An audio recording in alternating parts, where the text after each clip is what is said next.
اجازه به نام خدا. اجازه موضوع انشاء مذاکرات. اجازه مذاکرات چیز خوبی هست. اگر مذاکرات نبود زندگی هم بی‌معنی میشد و ما هیچ سرگرمی حرفی برای گفتن در جمع خانواده، دوستان، کافه ها، میدان تره‌بار، صف نانوایی و حتی با راننده اسنپ نداشتیم و مردم حوصله‌شان سر میرفت. در کشور ما هر شنبه مذاکرات با کشوری دیگر در کشوری دیگرتر توسط کشوری دیگرتر انجام می شود.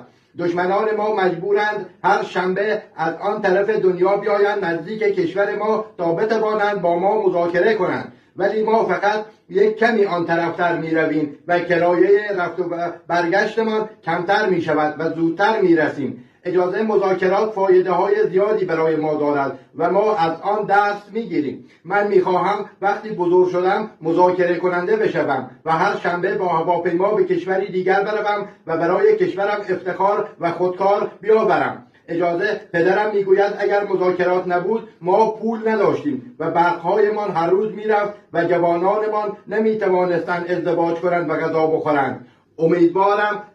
امیدوارم دشمنان ما از ما یاد بگیرند تا پولهایشان هر روز گرانتر نشود و همه مردمانشان بتوانند پول داشته باشند. به قول یکی از بزرگان کشور ما، آمریکا برود جلوی دلارش را بگیرد که هر روز دارد گرانتر می شود.